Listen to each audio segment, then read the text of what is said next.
Wait, is this your computer? Thank you.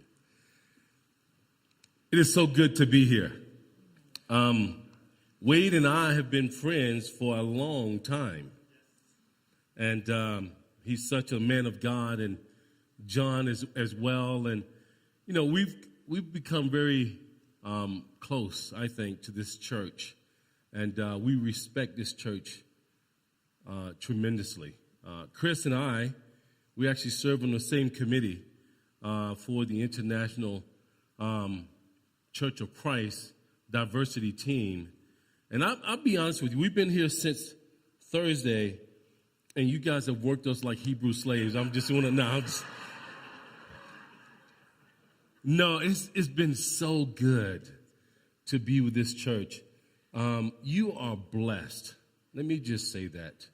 You are blessed to be in a church that has leadership that are so humble that they want to tackle such a volatile issue. And not only tackle it, but be victorious in how they're approaching it. So we're honored to be here. You know, when I talked to the elders and I said, "Hey, listen, it's a lot of people asking us to come." We were pretty adamant about one place we absolutely have to go to is Denver, because we believe we get as much as you get from us, we get from you. And we really appreciate your faith. We hung out with the committee last night, the team last night, and I'm telling you, I'm ready to go back and do some incredible things in my own church because of the inspiration that I got from this incredible church here. So my wife may want to say a couple of words.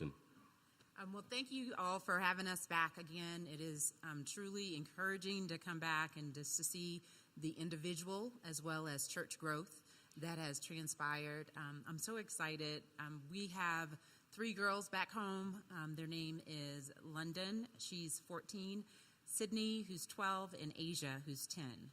And so we miss those guys, but we're so grateful to be here with you, and we just look forward to even more growth through this weekend and from this weekend.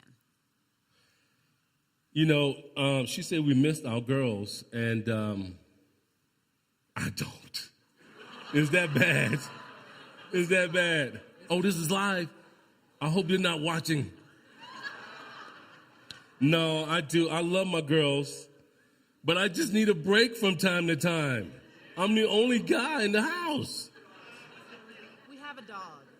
Yeah, listen, it was so bad that I said, you know, we closed the back door, we locked it up, and so we can't have any more kids unless the Lord, you know, just does something miraculous. And so I said, I got to even the playing field a little bit. Can I just get a boy dog or something? Anyway, I love my girls. I do. I really do. We're going to be talking about Black History Month, right? And how through Black History Month, how you honor diversity.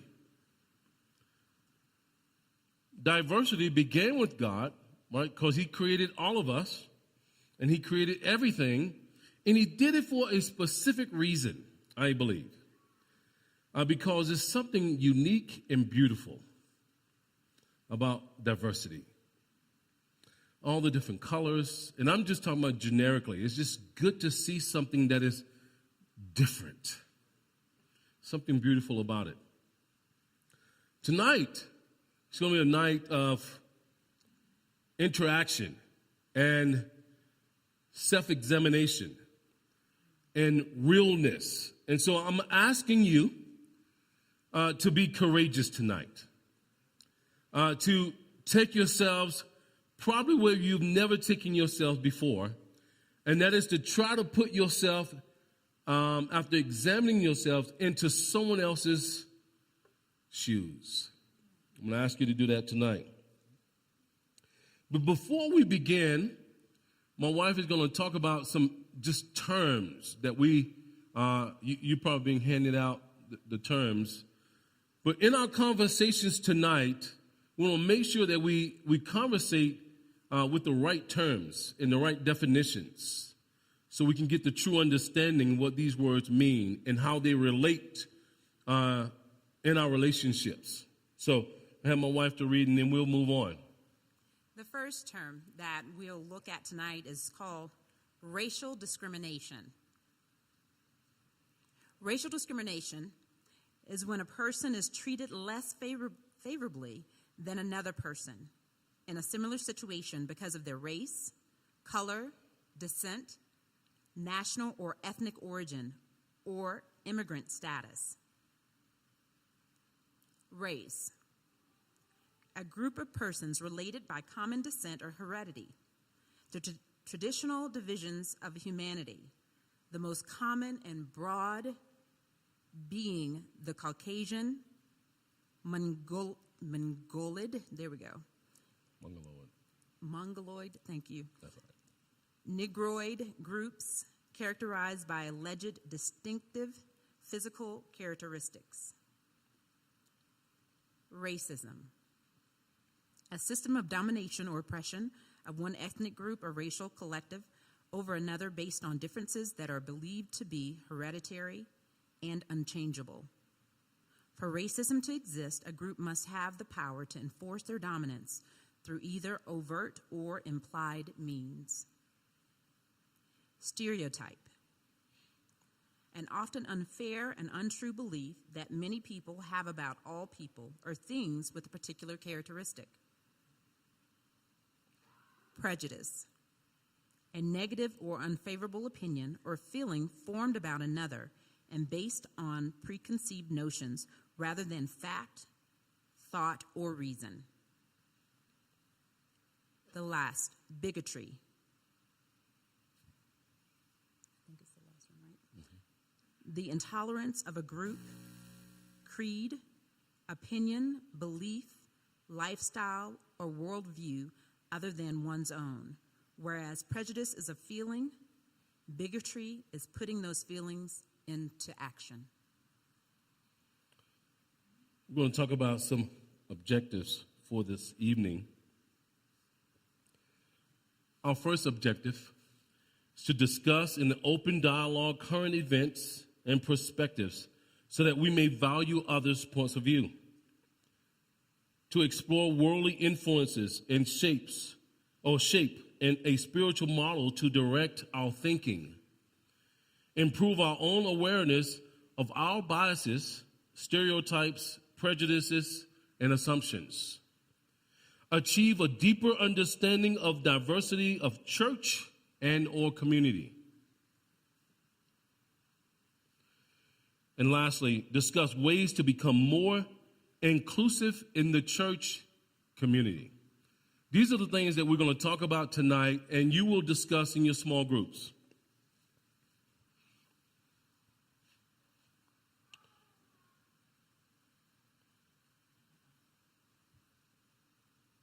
Oh, it's tied to that. Just tell me what you need. We're live streaming this on Facebook, and I have the camera turned in the wrong direction. So some of you have been on Facebook for the last 5 minutes, but I'm going to adjust that now. I got excited. I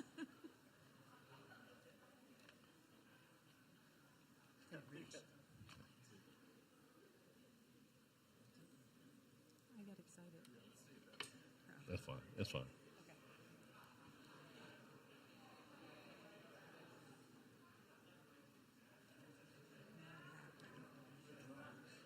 What you mean? This is not the first one. Yeah. And these slides were juxtaposed. They were changed. Just go to the next one. We'll come back. That's what you want? Hold on 1 second. We are trying to. Is that not right? Okay. Is that good? Yes. All right. Thank you. Okay, so tonight I just want to look at just a few areas. I'm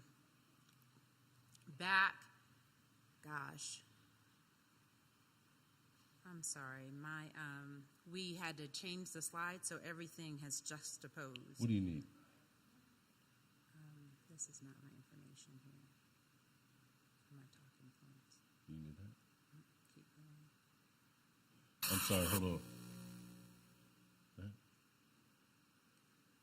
This is not the right one, unfortunately. Look, it has none of my notes here. Okay. Okay. I'll just stay here. Okay. So tonight, many of the facts in this presentation will be from the Equal Justice Initiative.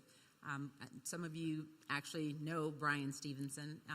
Also, we've collected information from his book, Just Mercy, the documentary 13th, as well as Mia Brantley, who is a student at USC. She's in a PhD program right now, and as well as your Denver's own Stacey Anderson. And so I'm really grateful that we have received all of this information and just knowledge of what's happening and what has happened in America. Since slavery, there was over 4 million African Americans who were basically refugees in the United States and was displaced. And since they were freed, men and women at that time supposedly, and after the Civil War, the United States economy was really in tatters at that time. And so there was a movie that came out. It was called The Birth of a Nation. And when this movie came out, it really allowed politicians and business establishments to continue to depict black men as rapists, monsters, and animals. This movie was responsible really for the rise of, or the rebirth of the KKK. And there was a wave of terrorism, unfortunately, that struck the African American community. And those were lynchings that happened.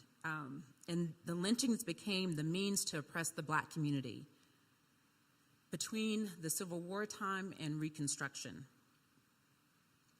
And there was a shift in American policy with segregation and the Jim Crow laws. You want to speak a little bit on that? It really set a movement to oppress, continue to oppress, not in the same way of slavery, but more systematically, that the government really got behind. And I'm not trying to tear down the government. I'm just giving you facts. The government really systematically put a system in place that would rip apart families and imprison African American men to levels that really damaged the society. In fact, there was a generation of leaders that were lost to either murder or incarceration or simply just running out of the country. Any group that loses a generation of leaders will be really stripped of strength and vulnerable to attack. So as the civil rights was enacted, at the same time, unfortunately, there was a rise in crime in the United States. And so the politicians and businessmen were able to attribute this rise in crime to the Civil Rights Act. Unfortunately, the two had nothing to do with each other.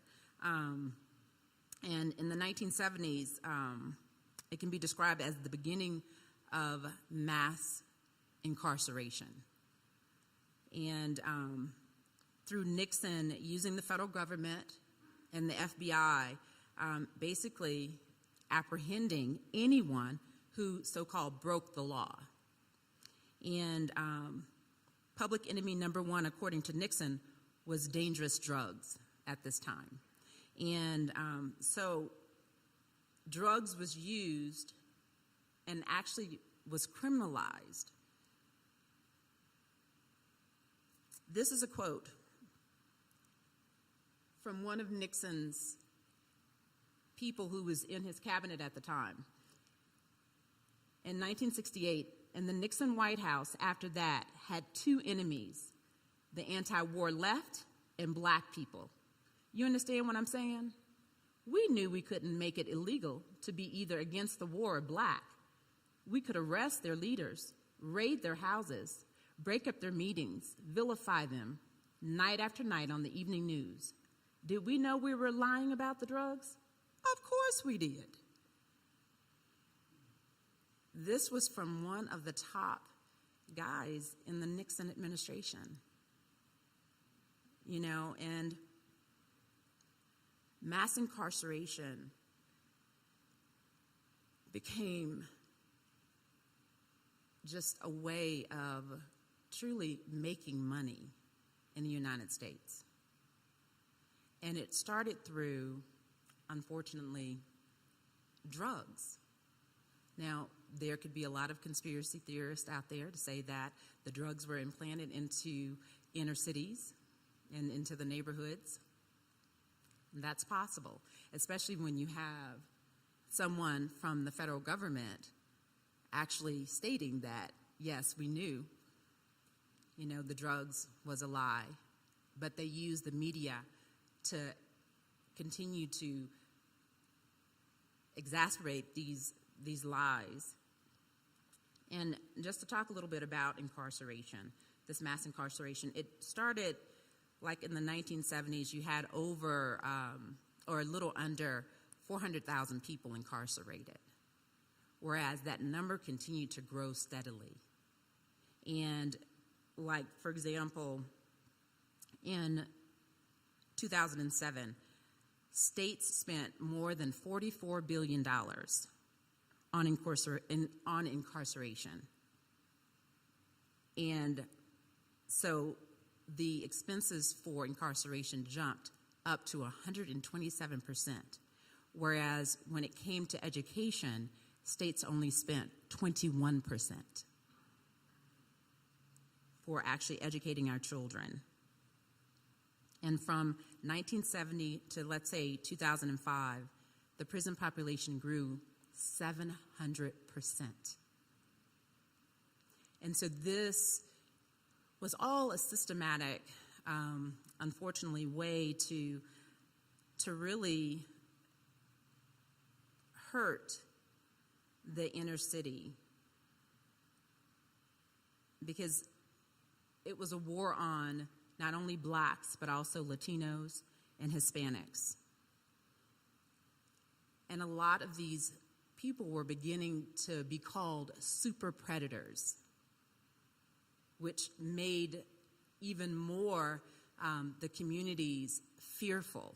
And so whomever was in power at the time started to actually issue tougher laws against drugs in the inner city. And this caused the number of people to be in prison to go up. But unfortunately, a lot of them received life in prison without parole for a drug charge.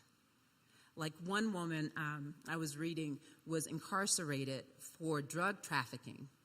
It was her first offense ever, and she got life in prison. And so it's just was a systematic and political way to destroy lives and families. And just noticing this graph here, African Americans are 13% of the population, but over 40% are incarcerated. This statistic here is way off, but it's because these communities have been actually the people in them have become targets. And unfortunately, it's going to the schools where these jails, these prisons need bodies. There is a multi-billion-dollar industry going on in the prisons. Many of the companies, be it JCPenney's or, even Starbucks. I mean, it's so many companies that employ the jails to make products for them. And the prisoners are only paid less than minimum wage, like $4 in something for an hour and a half of work. It's really awful, and they have to work an hour and a half just to buy a pack of cigarettes in the prison system. But this is a way, in order to continue to build the U.S. economy, basically, and through big businesses, and it's actually a business because they had many people to invest in lobbyists. I'm sure Stacy can speak to this. The lobbyists to build more prisons. The government has sank billions of dollars into it. But I want you to see now how in this video where actually schools have become the next target for populating the prisons. The school to prison pipeline. It's a term that describes how American kids get pushed out of public schools and into the juvenile and criminal justice systems. Basically, harsh zero-tolerance policies in schools have led to more suspensions, expulsions, and even in-school arrests. Getting suspended or expelled means more time away from school, and it doesn't take an honor student to figure out that's bad news. In fact, expelled and suspended students are more likely to get held back a grade, end up in juvie, or just drop out altogether. And dropping out of high school makes you 3 times more likely to get arrested.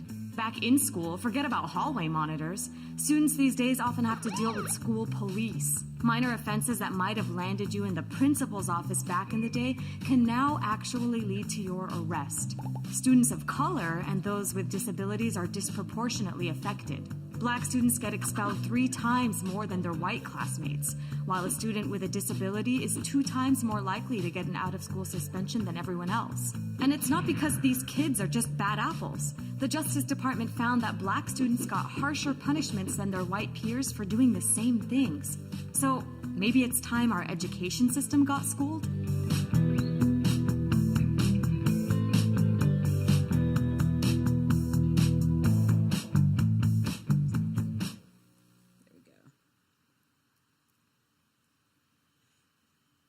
So here we have a young child who sits alone in a cell in Laredo, Texas, 14. It just so happens that in Laredo, there's no minimum age for trying children. Solitary confinement, though it's one way to keep them from being, unfortunately, attacked by the adult inmates, but again, it's causing so many more issues for the child because the cells are just, they have no windows. They only get contact from a human 1, maybe sometimes hour a day, as well as the only human touch that they get really is receiving a tray of food from the guards as they bring them food. But usually they have nothing in their cells, nothing to stimulate them, no pen, paper, pencils, none of that. And these are children. And unfortunately and fortunately, there's many laws now that's trying to help to change this. Colorado has actually banned solitary confinement 2 years ago for juveniles, so that's a blessing. Colorado is moving in this effort, but we definitely need to pay attention. And there was one more area that I wanted to talk a little bit about. This is a young boy, and he's been held in an American immigrant detention facility. And it was interesting as I was researching about this, one of the ladies said, yeah, they call it a detention center, but really it's a jail for immigrants. And it's growing. And the U.S. has a long history of biased immigration policies. And so we're praying that these people who are actually seeking asylum, who are refugees, maybe trying to escape from the cartel, the drug cartel in their countries, or running from, civil wars, coming to the United States, I pray that we can figure out a way to show them love and to accept them. I think that's it for right now. How can we have a Black History time and not talk about the great advances that's happened over the last couple of decades and maybe even century? But you also have to look at all the hurt and damage and oppression and how we hoped that it had moved on. But in many ways, it hadn't. It only shifted. What does this mean for disciples? Why do we have to even talk about this or think about it? I think because Jesus would. And we know that the only answer to all of the problems is Jesus. We know that. But you have to embrace it or even look at the problems to be moved to compassion, to apply Jesus. We can't keep our heads in the sand or to act like it doesn't affect me or it doesn't exist. As disciples, we have to embrace it. Because I think that's when the power of God and His Holy Spirit starts to move. And so tonight, we're going to go a little deep, if you guys don't mind.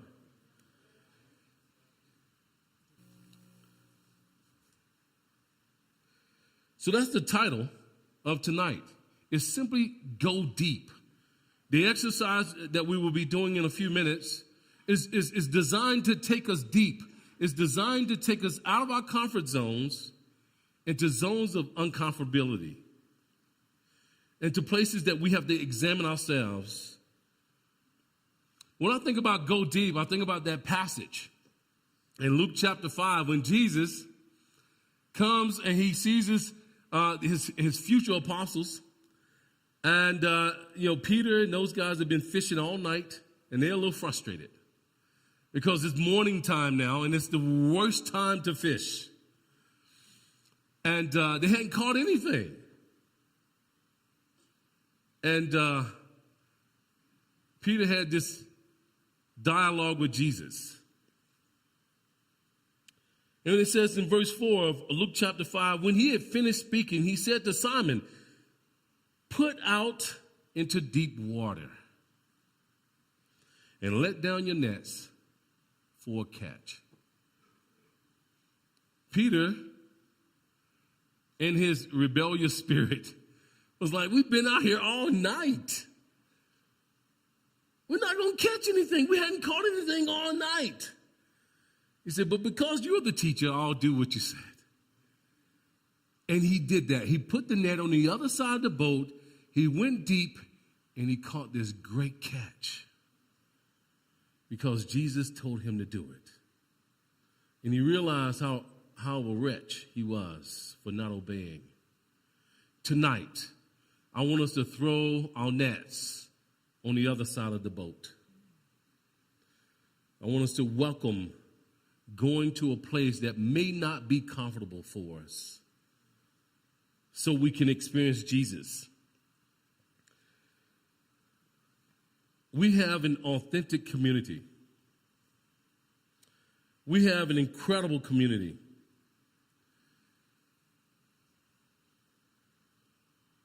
Tonight, I want to ask you to check your attitude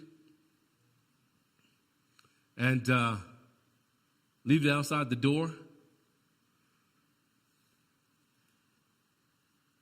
Tonight, I want us to embrace diversity.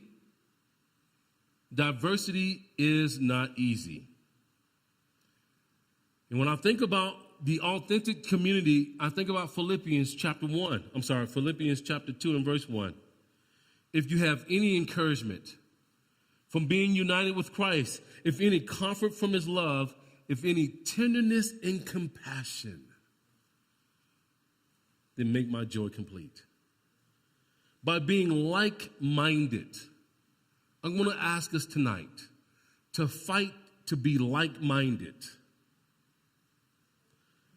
Having the same love, being one in spirit and purpose. I want us to embrace tonight oneness and being on the same page when it comes to purpose. The purpose is to bring Jesus to a world that is diverse, but a world that is divided as well. Do nothing out of selfish ambition or vain conceit, but in humility. I want us tonight to embrace humility as we have our times in discussion. Consider others better than yourselves. You know, I like that the 2011 translation of the NIV, it says, value others above yourselves. Value others above yourselves. So when you're sitting around in your small group, think about what the other person has gone through. Think about maybe what the other person is going through at that moment. But value others above yourselves. Each one should not look at his own interests, but also the interests of others. It says your attitudes should be the same as that of Christ Jesus. You know, when we talk about race and we talk about diversity and prejudice and bigotry and hatred, it is so easy to forget about Jesus. It is so easy to forget about God. And it's so easy to side with someone or somebody or some group. And we cannot have that luxury in the church. Because when you're lifting up Jesus, that's all that matters.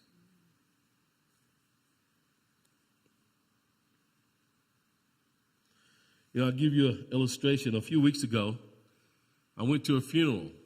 And this is to share with you how diverse we are, how many cultures exist, even in our churches. I went to a funeral a few weeks ago, and it wasn't a funeral that I had to officiate, but I went to a funeral of a sister in the church whose sister died. And so I went there, and it was an African-American funeral. And I was raised in an African-American church, as though these other sisters that also went to the funeral, they were raised in African-American churches. And I went there, and I'll be honest with you, I love the music. I mean, it connected with my soul, and I'm like, oh my goodness.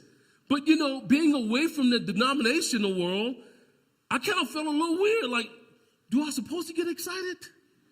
Can I do that? Is that okay? I know doctrinally they're off the chain, but the music is off the chain too. And so after the funeral, this sister come to me and she said, man, wasn't it awesome? Wasn't the music? Did you see how the music was? This man ran up and down the aisles with the singing. I said, yeah. And her daughter walked up and said, that's the worst experience I've ever had in a church. Now, she's a kingdom kid, though. She was not raised in the traditional African-American worship. She was raised in the ICOC. And I looked at that and I smiled. I said, look at that. Two cultures coming and clashing in the same house. And I thought, is something wrong with that? No. There's nothing wrong with having two cultures as long as Jesus is still the center. But how do we embrace?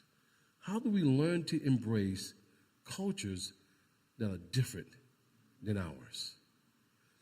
See, well, I realized at that very moment, I knew this before, but that kind of reaffirmed. See, the ICOC culture of which this young girl was raised in is a predominantly white culture. And so she experienced the traditional African-American worship service, and she's like, oh, I'm not used to that. That's not the right way to do it. And I thought, we got a lot of work to do. If we're going to become one as Jesus called us to become one, we're going to somehow embrace and celebrate and respect other cultures. Or how else will we be all things to all men? So I think, since diversity is not easy, we can assume that our perspective is the only perspective. We've got to be proactive in going out in other cultures and inviting them in. We got to get out of our comfort zones. Diversity demands for us to let go of our strongholds and to embrace other people. You know, elastic love, I'm going to close out with this. Elastic love. The key to unity is love. The key to unity is love. Let me say that again. The key to unity is love. And sometimes that love drives you out of what's comfortable for you. What do I mean about this? In 1 Peter chapter 4 and verse 7, it says, the end of all things are near. Therefore, be clear-minded and self-controlled so that you can pray. And then it says, above all things, love each other deeply. Love each other deeply. Above all things, love each other deeply. Church, do we love each other deeply? You're like, yeah, man, we're disciples. Yep, we are. Jesus even told his disciples, you gotta love deeply. So just having the disciple card is not enough. It's just not enough. We got to go beyond that. The scripture here says, because love covers a multitude of sin. Let me tell you, sometimes I show the lack of love because as soon as I find someone caught in sin, the last thing I want to do to them is show them love. The first thing I want to do is beat them across the head with the Bible. I'm going to love you like this, and I'll beat you across the head. No. But it says love covers a multitude of sin. That's an interesting Greek word there and how it's applied here. It's applied like an athlete, okay? You guys, does anybody like football in here? How can you be in Denver and not like football, right? You won the Super Bowl last year. So you love football. How about track and field? Yeah? Can you believe I'm a sprinter? I say love, brother. Love covers a multitude. Above all, love.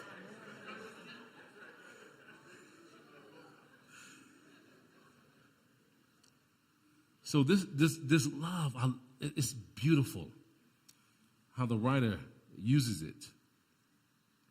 This love is like a running back. Once he gets the handoff, and the field goal, not the field goal, what's that? The goal line, right? The goal line is out there, right? It's about 3 feet or 3 yards in front of him. And he's hit by a linebacker, but his momentum is still going. And he sees that he cannot physically get over the goal line. So what does he do? What does he do? He does what? He stretches his arm like this, right? This is the picture of love that Peter is talking about here. That when it seems like you can't love anymore, then you stretch your arm up to love. He says that's how you cover a multitude of sin, is that you go beyond what you think you can do and do just a little bit more. That's why I call it elastic love. That's what we're going to need. You're going to get your feelings hurt. You're going to get mad. You're going to be misunderstood. You may be even demonized and talked about. But the goal is, even when all those things happen, it's for you to stretch. It's for you to cover the multitude by that love. So we're going to get ready to do our interaction. And it's going to be fun. So you are in your groups of 6, right? Or less. But please, no more than 6, right? Raise your hand if you have a group that's larger than 6. See, y'all did not listen. Man.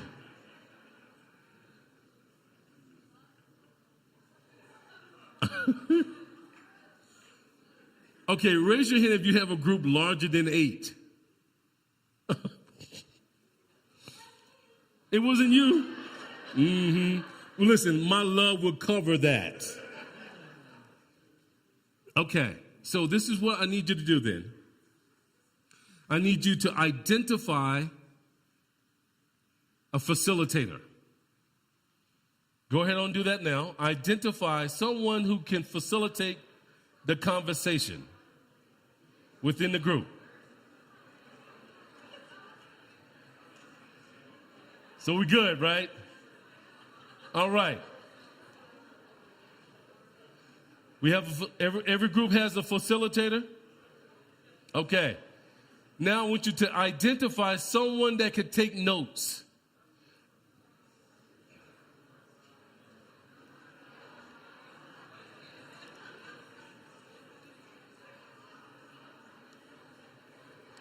Did you ask them yet if they've filled out their cards? Hey, wait. We have the cards. Are they going to turn them in, or? Yes. Okay, so make sure you turn your cards into. Okay, good. Okay, so we have a facilitator and we have a note taker, right? Every group has that. Raise your hand if your group does not have that. Fantastic. Okay, so this is what we're going to do. We're going to read off questions, and you'll be able to see them as well. We're going to read off questions, and can you see that? Okay, so we will read off the question. I'm so sorry. It's Wade's fault.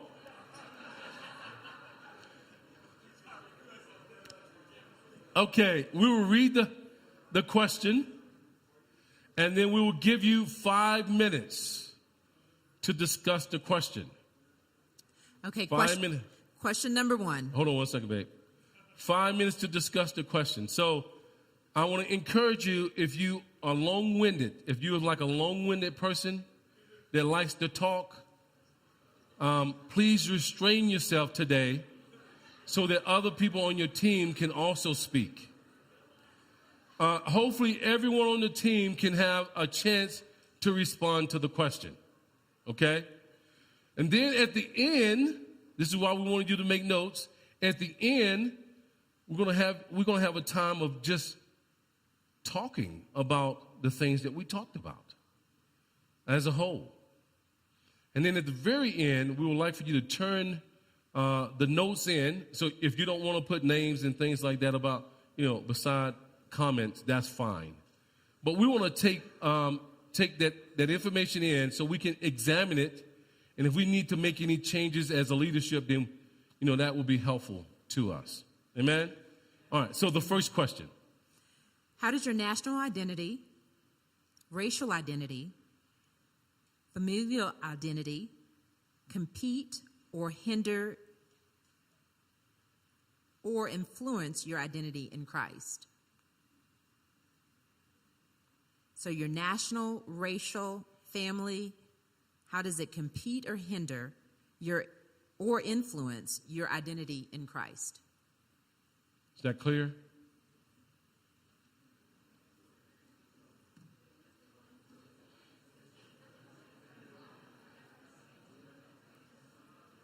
So all of my notes, so we didn't transfer the whole thing. Maybe this is the same.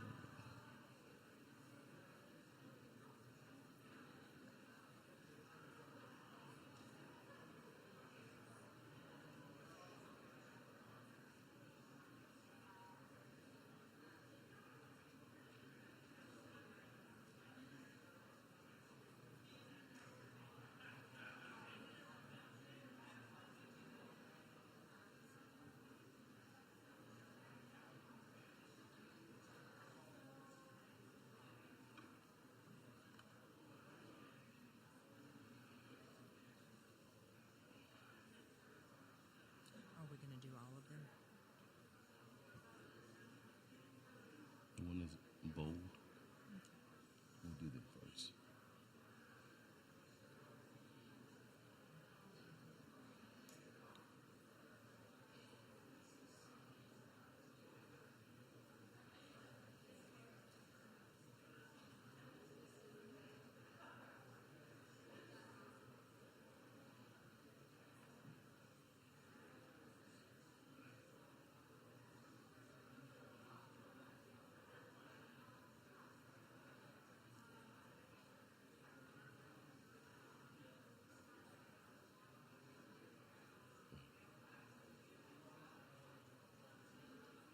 Did you set a timer? Don't know.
Okay.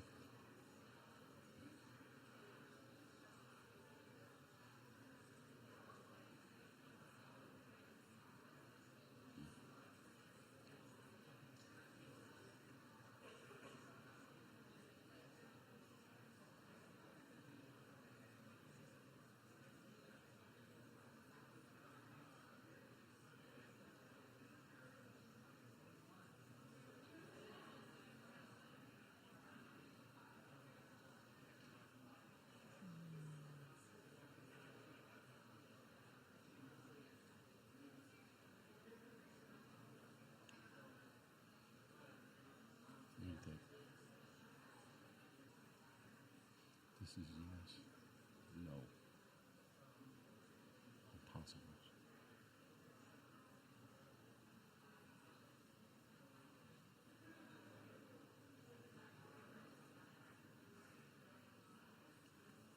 That's two.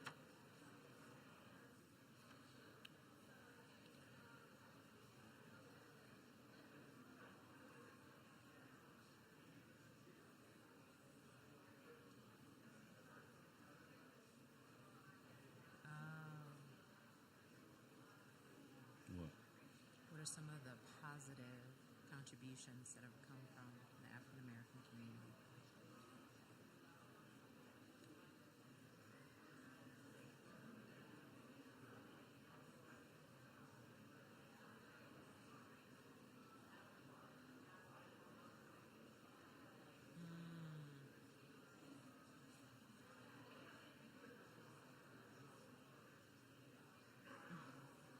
Wow.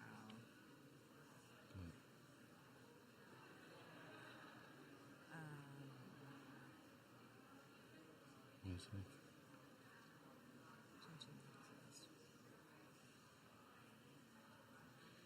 Oh, I'm about ready to do the next one. 1 minute, please.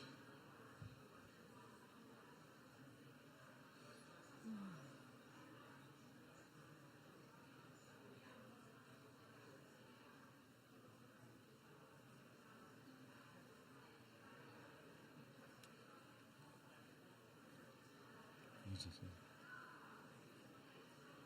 Combining Black History Month and diversity into one, these are two very big issues, and so she thinks it takes away, or he thinks it takes away, to combine the two into one weekend dismisses the importance of both.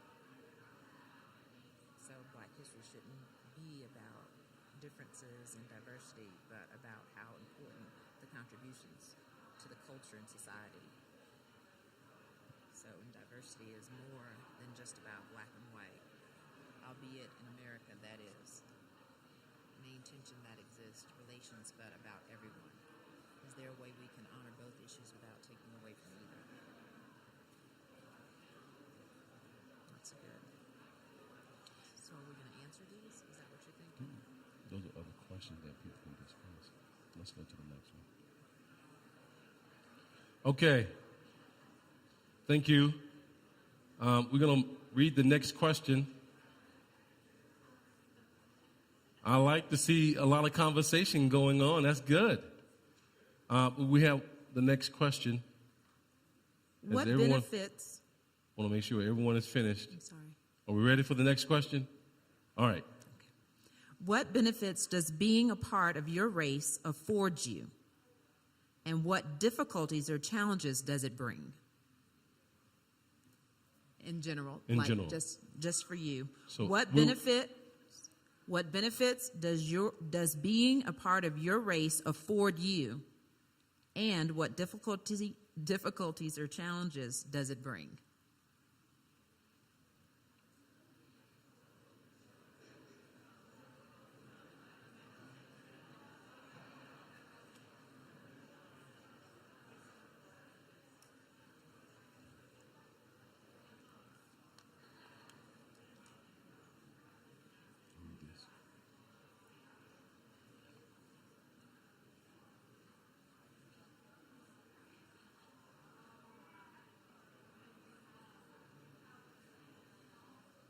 So where you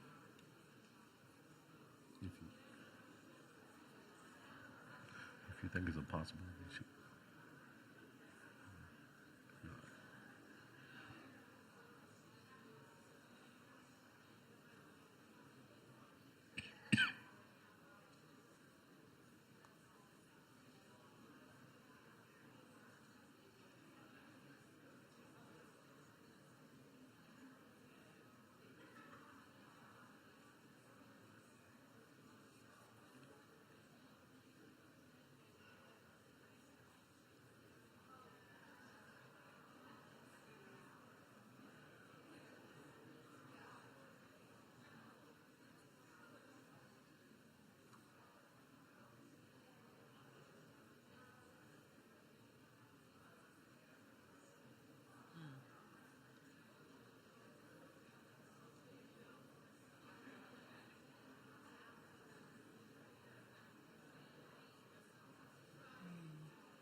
pseudonym that you want to use.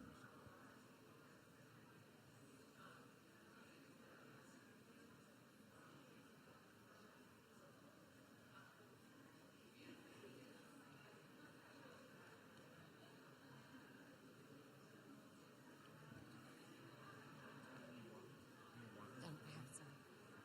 Do you want to see these?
I'll have to do this next time.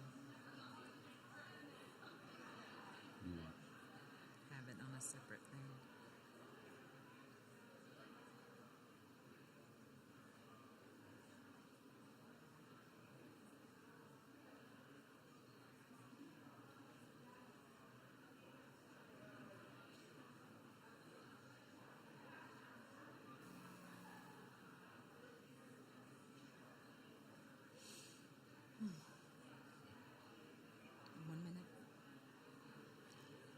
Less than a minute.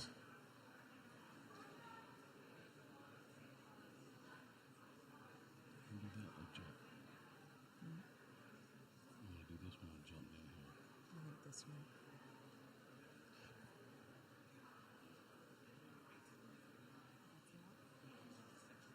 Okay.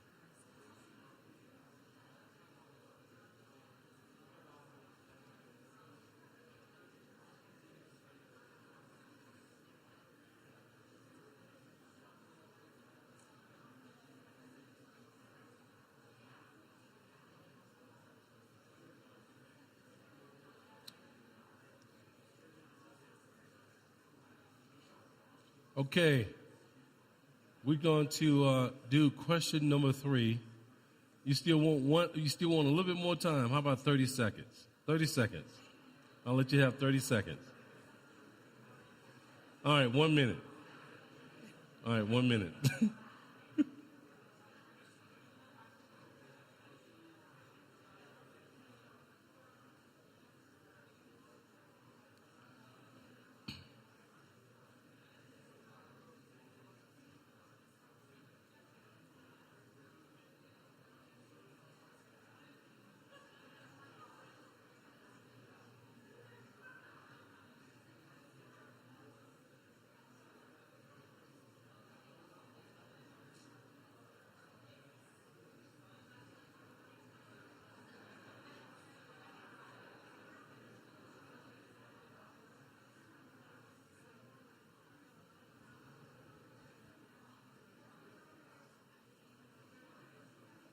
Okay.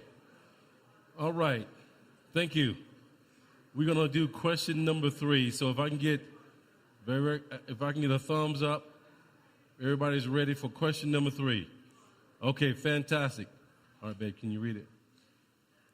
How much effort have you put in towards becoming familiar with the cultures of others?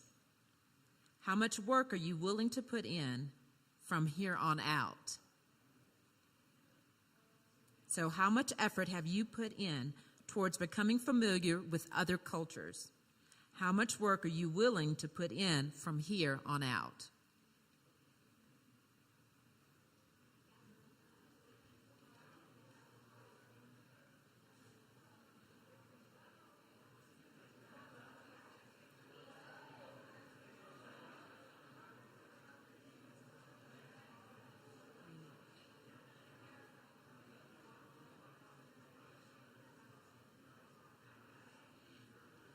I think we need to do this one. I think we need to do that one.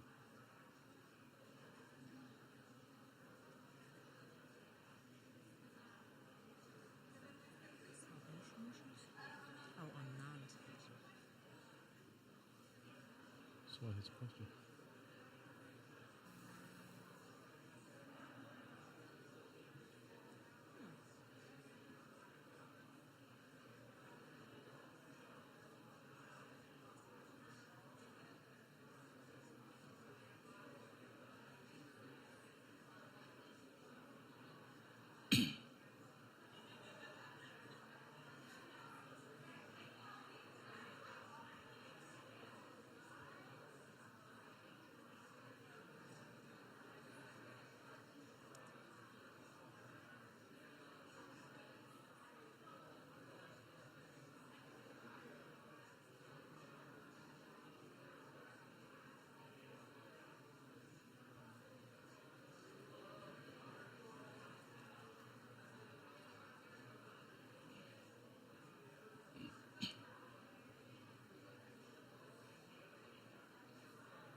What's that? How much time? How much time?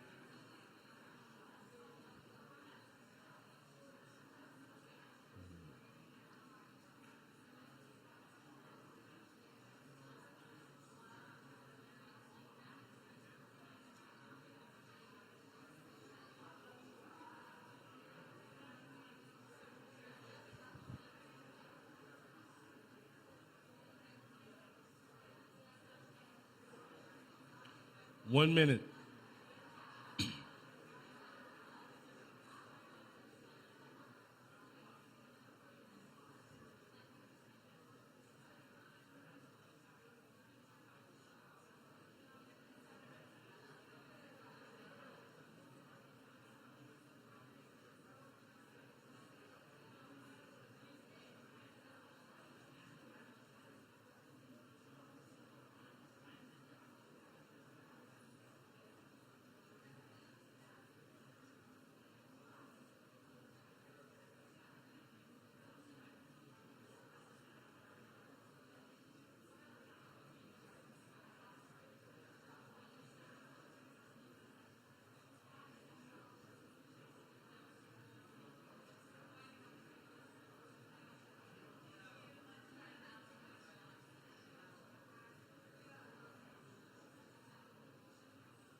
Okay. We're going to move on to the next question. Give me a thumbs up if you're ready. Okay, fantastic. Can you be truly unified with those with whom you strongly disagree on salvation, non-salvation issues? Can you truly be unified with those with whom you strongly disagree on non-salvation issues? What do you do when you disagree or don't agree with another brother or sister?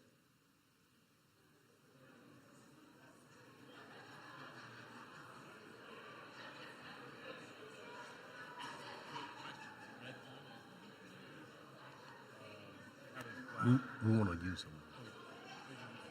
Yes, sir. Which one is your? Yeah. I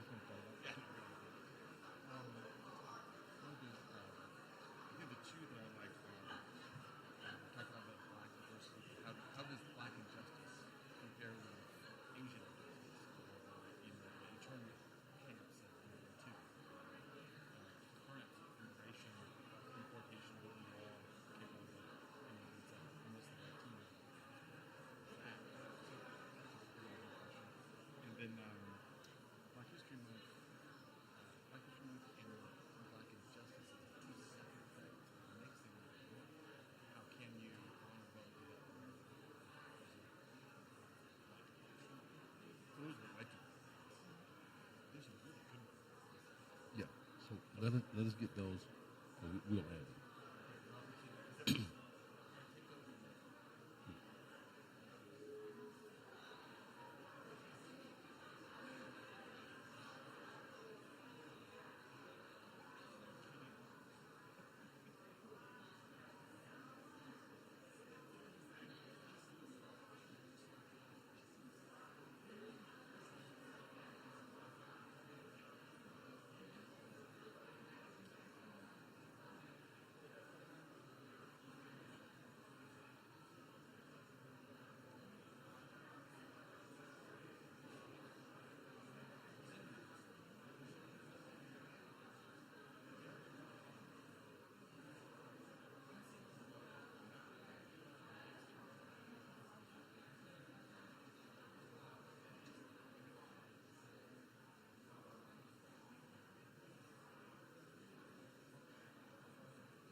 One minute.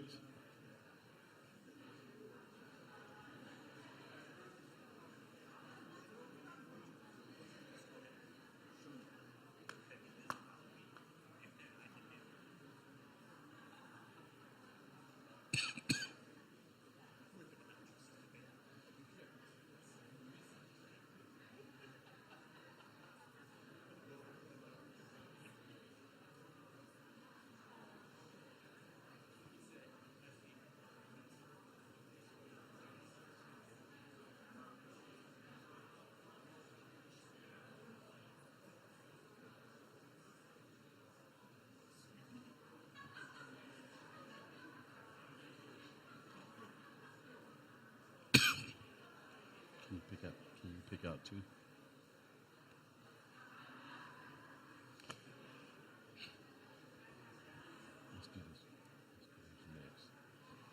Okay.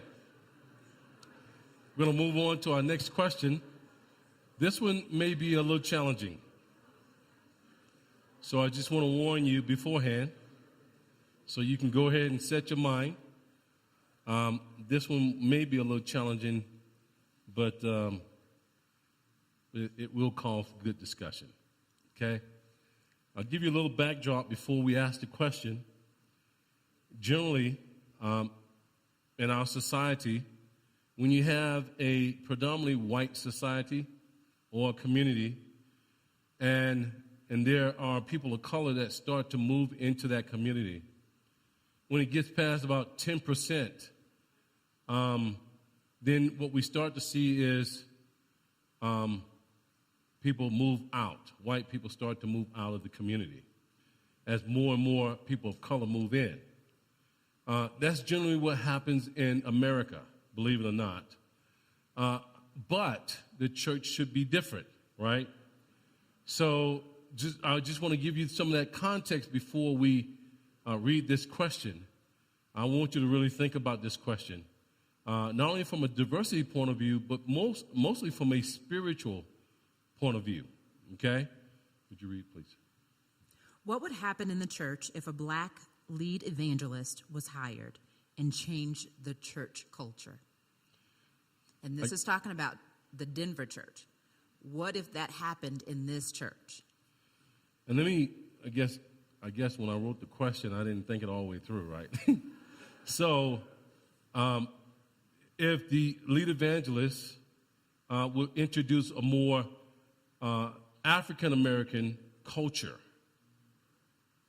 to the church, what would be the response? That's the question. Do I need to clarify it anymore? We're good. I think they're good.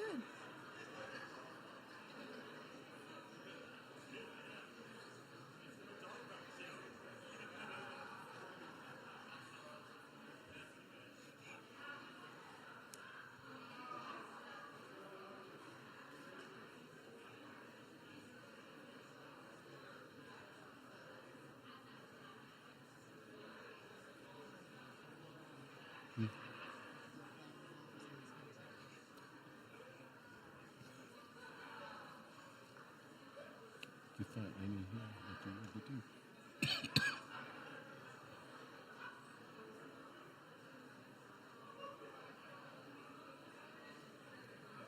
want to do that one?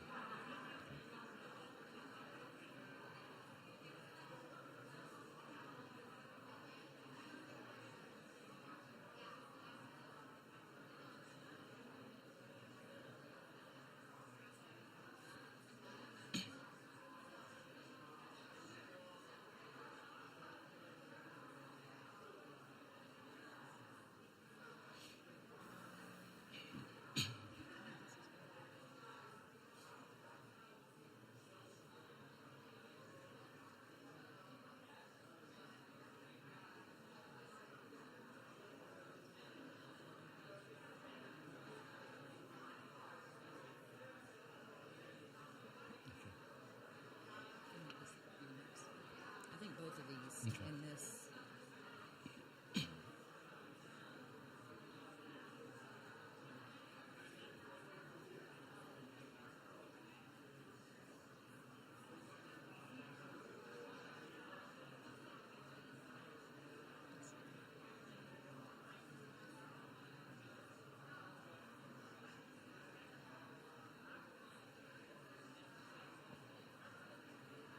You got three.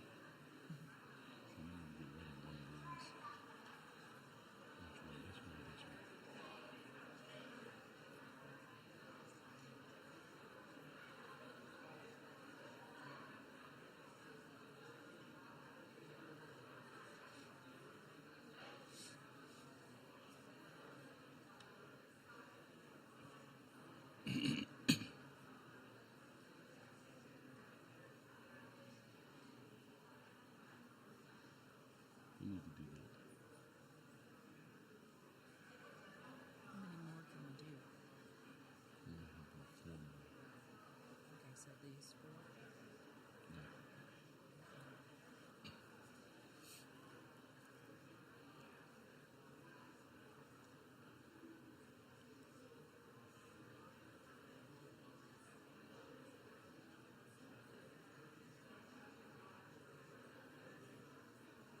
this one is.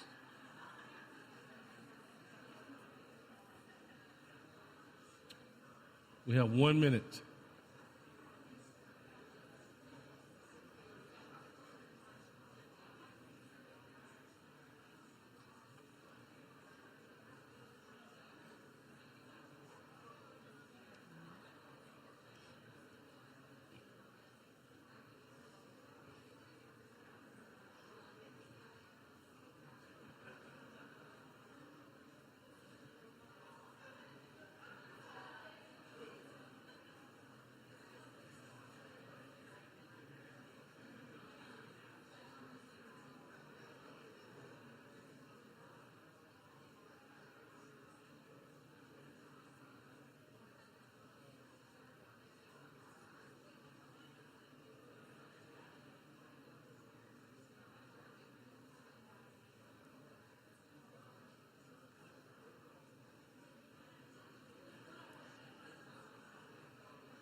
Okay. Was that question okay? Did we do okay with it? You need more time on that one? 5 more minutes? How about 3 minutes? 2 minutes? Yeah, let's go 3 minutes. I'll give you 3 more minutes. So funny.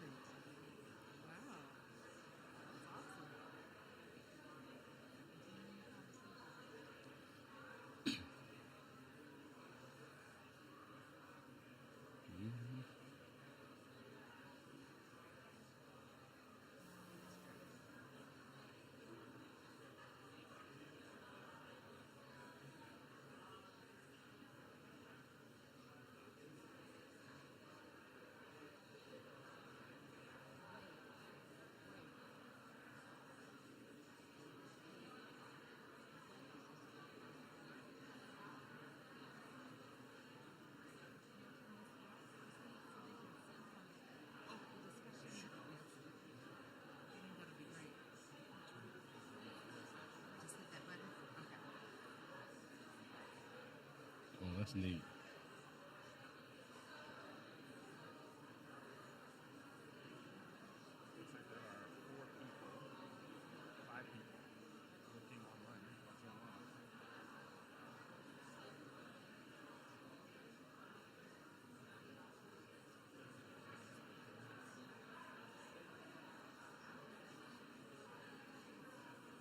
People are in small group discussions.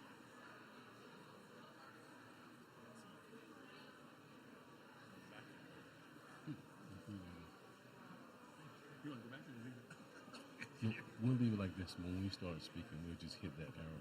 Okay.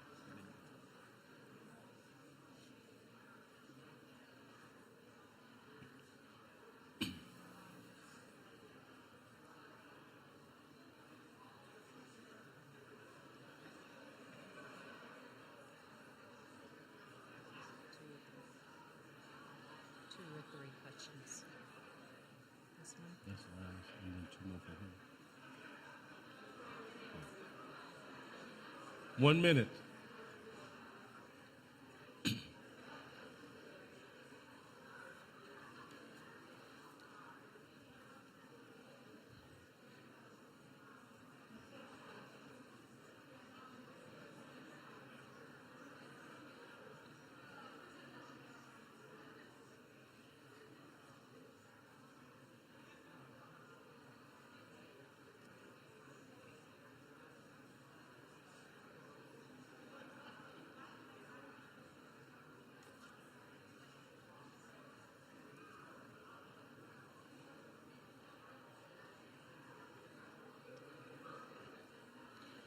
Okay. All right, we're going to move to the next question. This question, the next couple of questions will be coming from you. We actually ask you to write your own questions. And so we are doing the next two questions from the church. I have been discussing with some adults that we should do something for May, which is Asian Heritage Month. For the teen middle school ministry, how did Black History Month celebrations start at your church? From those successes, how would you recommend celebrations and awareness events to get started when there are none currently? Okay, do we need to repeat the question? Okay. I've been discussing with some adults that we should do something for May, which is Asian Heritage Month, for the teens and middle school ministry. How did Black History Month celebrations start at your church? From those successes, how would you recommend celebrations and awareness events to get started when there are none currently? Okay. Let's talk about it. 5 minutes.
Please make sure you're taking notes as you go.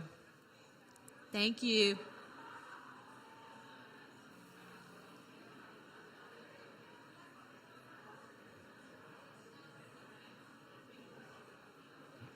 I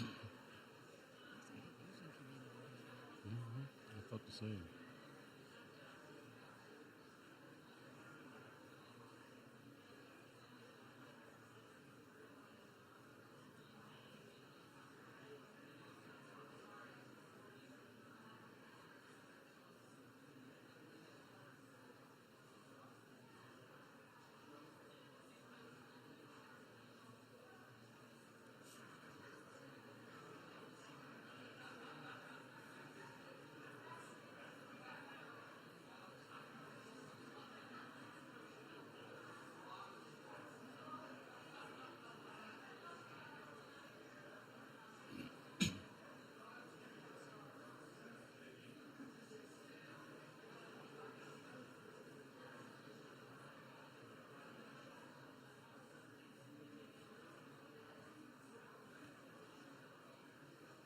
45 seconds.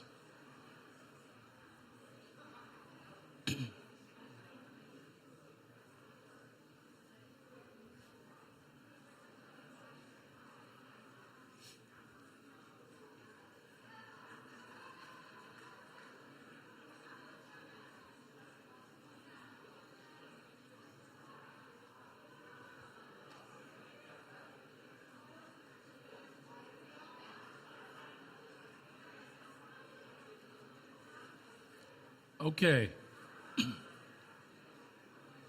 We have 2 more questions, and then we'll be done with that portion.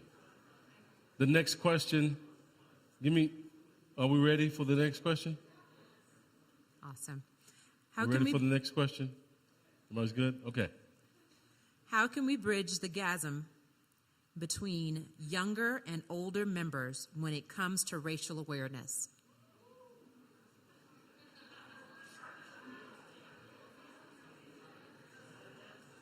Do we need to repeat the question?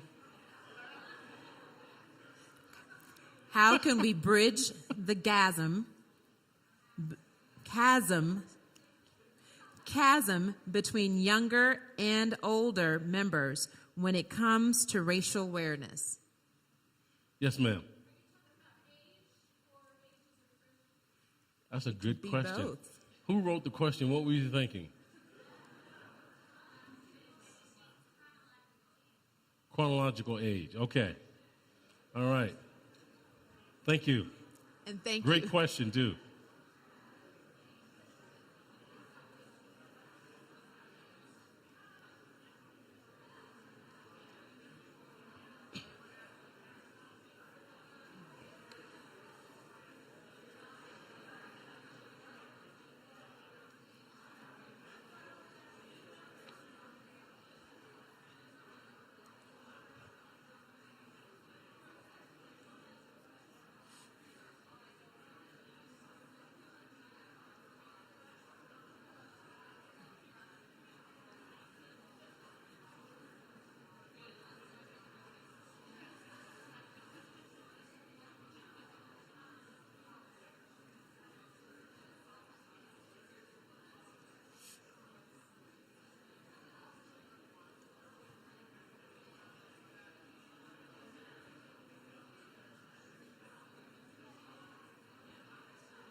One minute.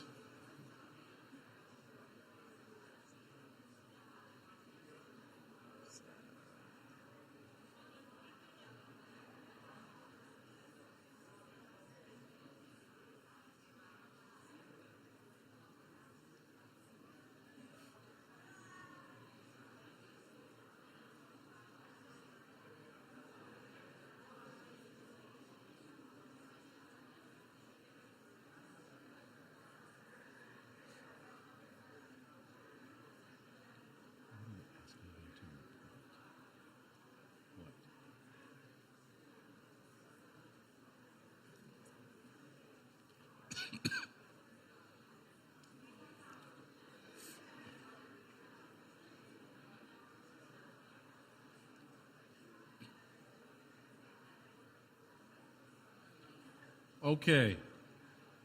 We have the. You need more time? Do you need more time? Okay, 2 minutes.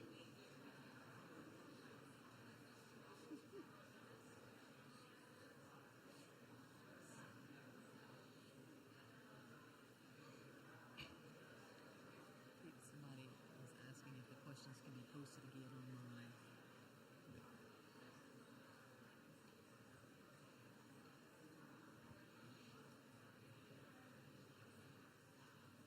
Do you see Dad?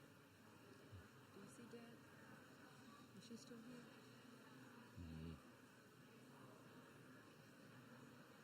Is that her back there?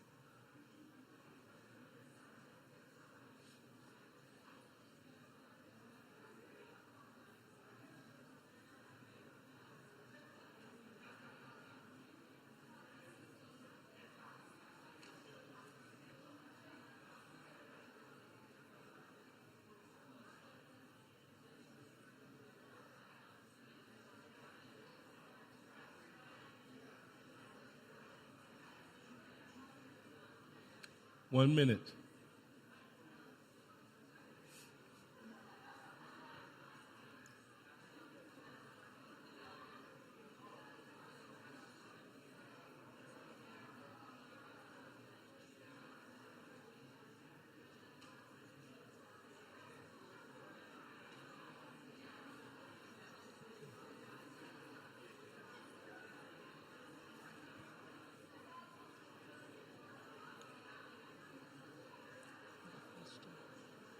Oh, no.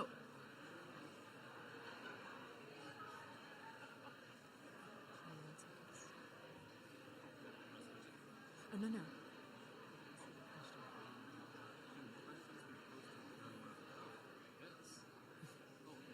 So I didn't know how. Okay, so the last question for the evening, and it's a doozy. So I need your attention on this one. The last question for the evening. How proficient do you feel your church is at cross-cultural communication? What are some positive steps that the leadership could take to help the body improve in their understanding of one another? Do you want us to read that again? We also have it up here if you can read it. How proficient do you feel your church is at cross-cultural communication? What are some positive steps that the leadership could take to help the body improve in their understanding of one another?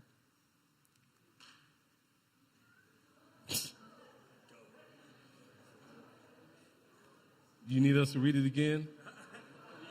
Oh, you good? Okay. I know.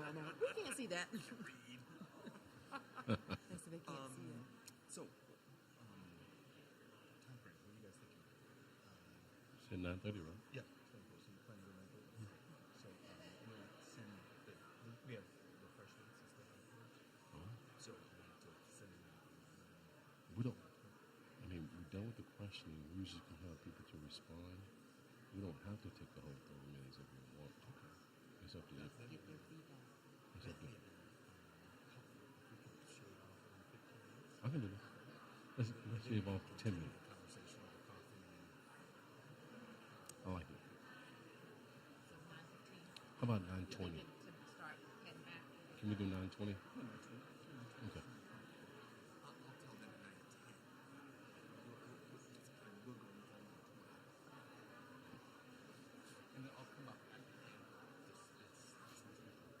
You may. Thank you. That was the last question.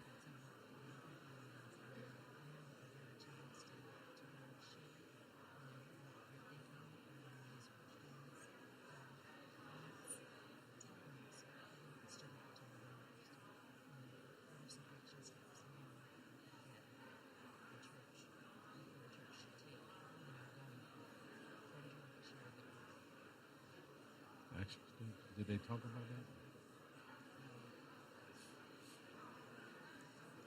Positive steps. Or what do you think the group needs to hear? Your discussions today.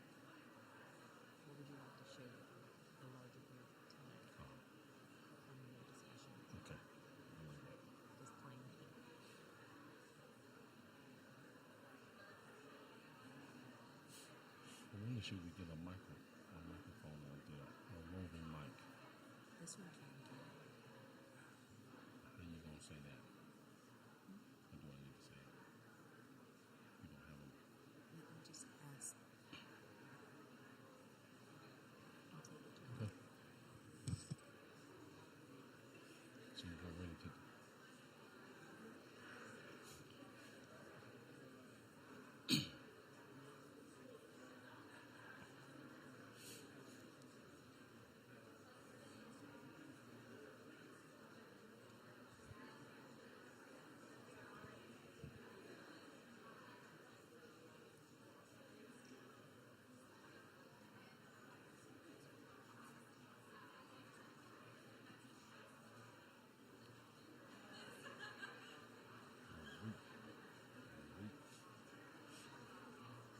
One minute.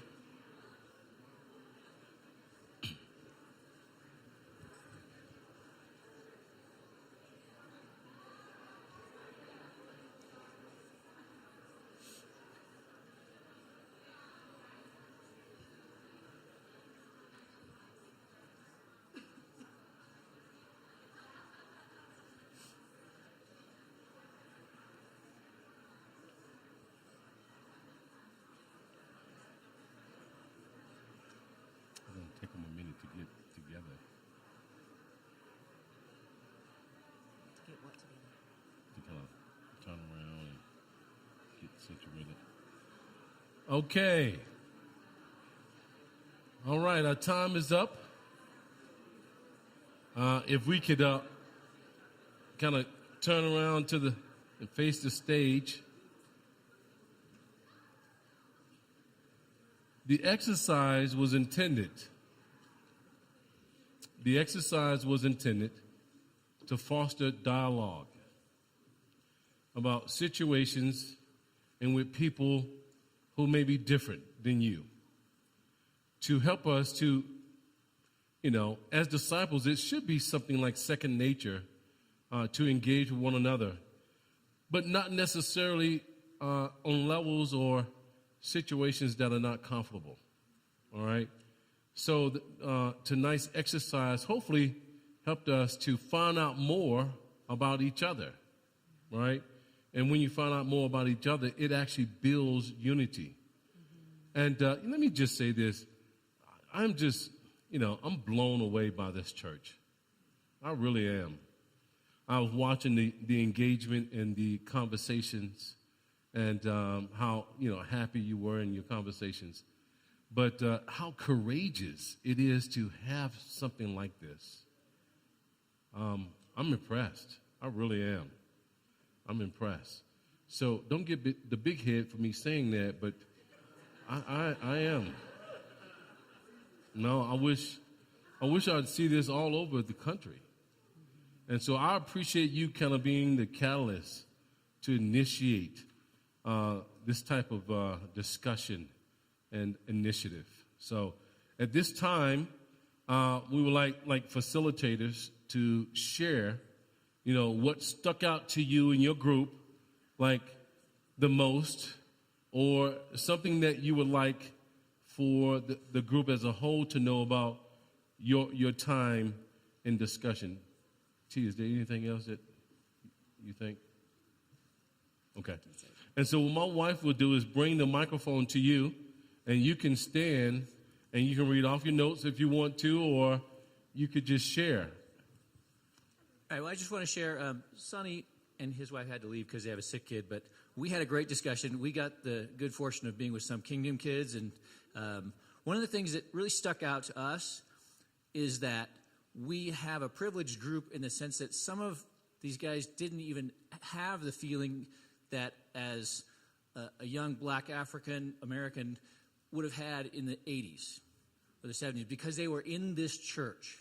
And the challenge now is that we feel is that we've got to take it to the next level and not lose what we've gained and what their parents fought so hard for. And I think that's really cool.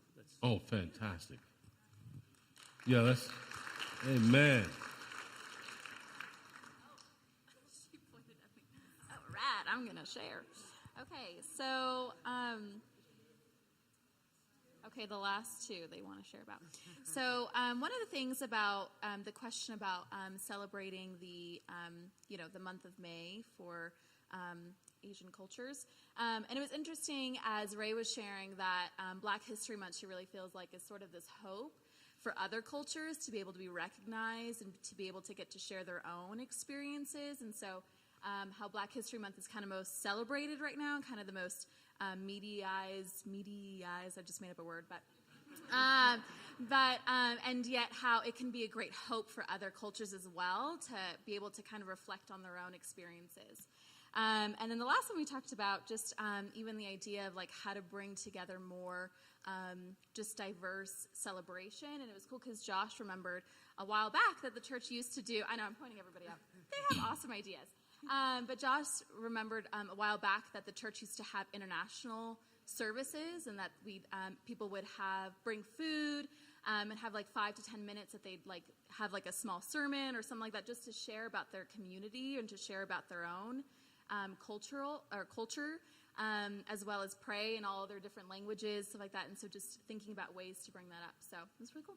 Amen.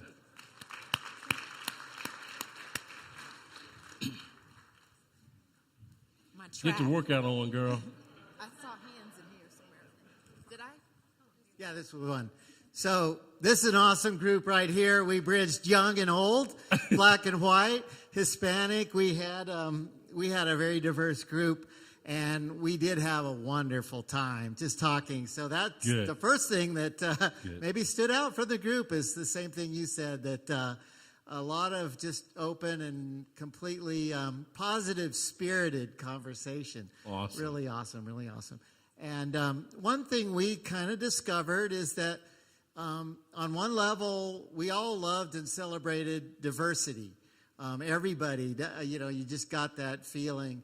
But we did recognize that there were some maybe extremes to the left and to the right that we didn't understand. We were kind of in the warm, fuzzy middle when it came to diversity. And so some of the more strident voices from one perspective and other perspectives, we realized that for most of the people expressing those were also valid and authentic from their experience. And that's where we needed to not be comfortable with our warm, fuzzy middle celebration, I guess, of diversity. We needed to get out there and do that. At the end, I'm brand new to the Denver church, so I didn't address the last question. But one of the practicals that came out from the group was that there's not so much a racial divide as a socioeconomic.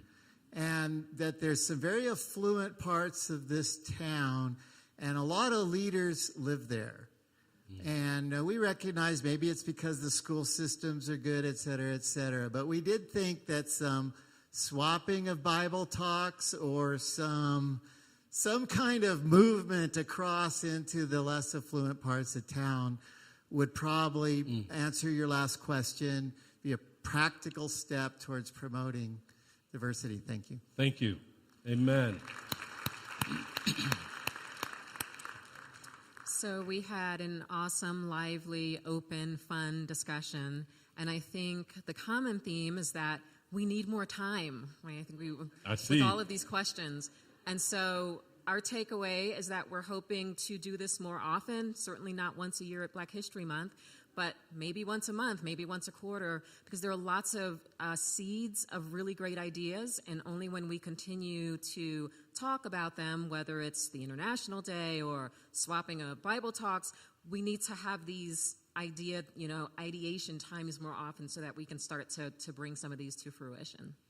Awesome. Okay, I'm going to come back. I promise. I'll come back. You want me to do the running? I'm the sprinter in the family. Well, good evening, church. So I had the privilege of being with some of the younger singles, and even if you've only been around 17 years, you're still a younger single. So I think what was most, it's not shocking, but very real, that our Kingdom kids maybe growing up in a bubble. And so being at home, helping to educate them and these types of situations where they can learn about what's going on with other folks that, it's like an eye-opening experience that this stuff is even going on because, hey, everybody's cool and I love everybody. And so helping to educate the younger members of the church to these experiences that happened, for me more recently, for my dad even more recently, but for them, they're colorblind because we all come to everybody's quinceaneras and we all come to everybody's birthday parties. And when you're in the teen ministry, everybody's together. So there's a blindness to what's really going on. So this is definitely a great educational experience. As far as the international aspect, hey, there's a calendar already. Why don't we just use that as a church? So if it is the Hispanic month, then that we are going to do something to recognize that culture. If it is Chinese New Year, we're going to do something. It's already on the calendar. Let's just make it easy. It's just easy. Just kick on into it. And then finally, we love our elders. We may need a little bit more diversity on that elder team.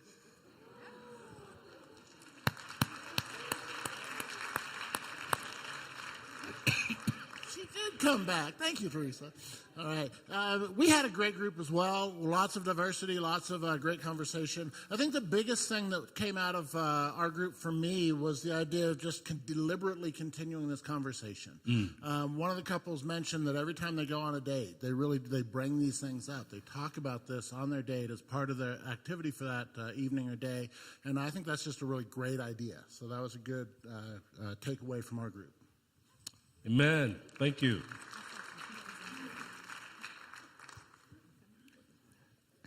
I was very fortunate. We covered the whole gamut, and there's a lot of diversity within our diversity. A lot of mixture. I was glad that I was not the oldest person on my group, and I was very thankful for that. But one of the things that was interesting is that it does seem that a lot of the younger minds are more flexible when it comes to this thing. We have grown up, those of us who are lucky enough to have survived youth, with ideas that still haunt us and that formulate the way we interact. And I appreciate in my group that there just is such a freshness about it. And that's awesome. Among the older people, just a recognition that, yeah, we might limp a little in this area, but we're willing to go forward with it, and that's a good thing. I really appreciate that. The effort that people are willing to put in to continue, for some, it's a very natural thing because, as I said, we are diverse within our diversity. We have Polynesian and Black, we have Vietnamese and Caucasian, and we have Mexican. We have those of us who have lived beyond, again, youth. And so this whole thing of being willing to put in the effort to continue to expand, I think is wonderful. Because we could just settle in where we are and just say, hey, I've paid my dues and I'm comfortable with it. But the desire to know someone else, I think, should always be commended. So I'm excited about what the future holds for all of us in this area. Looking forward to it. Amen. Amen. Okay. Hi, guys. So I had a great opportunity just to speak with my group. And we have people that were not even born in this country. So they bring a lot to the table. One of the things that we talked about was food and music that'll bring us together. And I know there's the age group that we have some millennials here, and still trying to understand millennials. But I mean, music, food, I mean, that'll bring us together. And another thing, too, is that we need to be a church of engagement. If we want somebody to know about you, you need to go after that person. You can't just expect them to know you. So we want to go after each other, after each other's friendships, hearts, and their cultures. You'll learn a lot. Even Chip knows how to make tamales. So.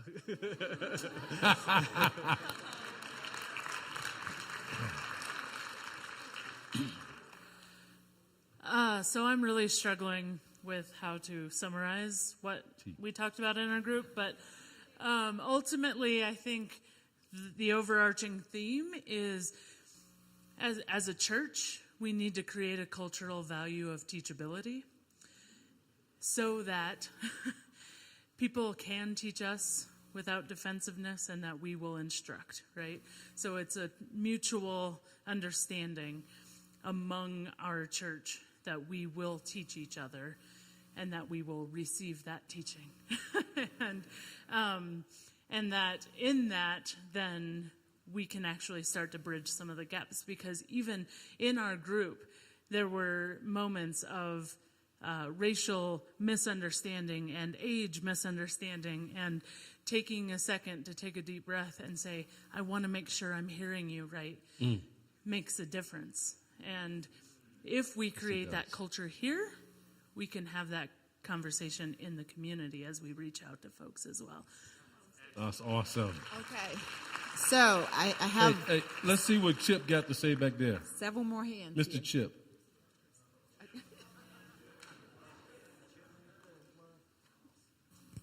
Well, just to echo some of the comments that have been made already, our group, you feel the relaxedness, like a genuine community. It really requires authentic interaction with each other, where you're really listening, being open, staying open, but having that real desire to know the deeper story that each of us brings as part of this community. And as we all know, the true secret is staying close to God. Thanks. Okay. We are, let's see, do I have time for one more? I have 3 more minutes. So let's get as many as we can in 3 minutes. Hi. Okay. So, kind of reiterating what other groups were talking about, we came up with just, along with the culture of teachability, just kind of developing relationships with more people, because we're so diverse and everyone has a story. Everyone has just passions and just backgrounds that we can all learn from, and just that. I'm sorry, that's awesome. Thank you. Okay, I'm gonna. Okay, so our group was really cool. We had some older and younger people and teens, so that was really cool. But one of the things that was really interesting to me was hearing a couple people talk about having a mixed background themselves, and the perceptions of people wanting to put them in one box or the other, and just how it was odd for them to be interacting in that space, and just trying to figure out, and even expressing, they're trying to sort out how they perceive themselves as well. And I thought, boy, that is tough, and it made me reflect myself on that, because I think I have done that before. It's like, what is that person? And to hear somebody articulate just the weirdness of that, and I thought, well, they're obviously human, so why do you do that? But anyway, and then the other thing that people expressed was I don't get it. I know that there's something going on here. I hear people struggling with these issues of race, but what happened? What did I just step into? What do I do? And just hearing people express that and say, I want to know what to do, but, I just don't get what's happening here. That's great. Okay. Amen. So, gentlemen, how are we? I have 2 more hands. 2 more hands, but I need them. Okay, 2 hands. Good. Well, we had some people in our group that were from the North region and some people that were in the South region in this church, and I think that there's a big difference between the level of diversity in each group. I think that the South region is a lot more diverse, frankly, than the North region is, and I'm embarrassed to say that because I am in the North region, but I think it's true. And that's one of the things that my wife Renee and I have noticed since we've been in Denver. In all the other churches that we've been a part of in Nashville and in Jackson, Mississippi, racial diversity was just part of the church and the whole church, all of the church. And so that was one thing that we noticed. And another thing that I think we can do to help is talk to somebody that you don't know. Every Sunday, every time that we're together, we should try to do that. Because if we do that, then every Sunday, then we'll know everybody. And I think that will be a good thing.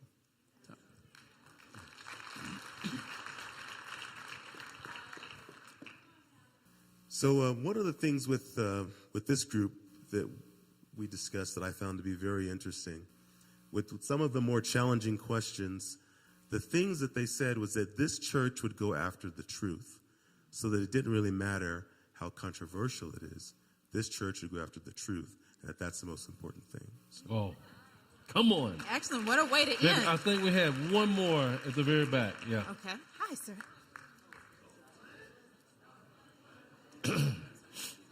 Whoa, everybody's expecting something here. Anyway, we had a great group and we had a great discussion. I think one of the interesting points that was made was that last question. Why does it always look toward the leaders? Why can't we all do search about how we can make it be uniform and there won't be the racial divisions? I mean, the Awesome. leaders have already been doing something. That's what we're doing here. What about us? I think that was a great point that one of our members made. And another thing I think is so important is it has to be, we have to create a safe place. We have to be able to be people who invite others to tell us about what they're feeling and what's going on in their life, and we have to be interested in that. And so we may have to make a change. I think Jesus was interested in that. I mean, he talked to the Samaritan woman. I mean, that was a total race thing. And so I think that those are some things that I really felt were really good that we talked about that maybe we could work on. So thank you. Thank you. So, yes. Let's all give ourselves a round of applause. Please, please.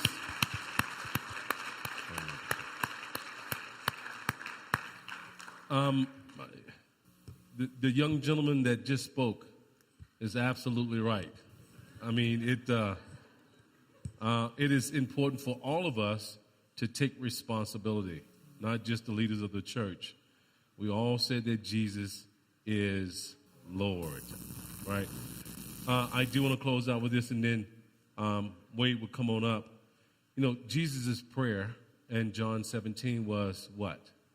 I pray that they become one as you and I are one. This is how we will become one. We did create a safe place just like that. That's why you were able to talk, you know, in situations that wasn't that comfortable sometime, I'm sure. So we can do this. This is just the beginning. Let's keep moving forward with this. Amen? So Wade, have you come on up, bro.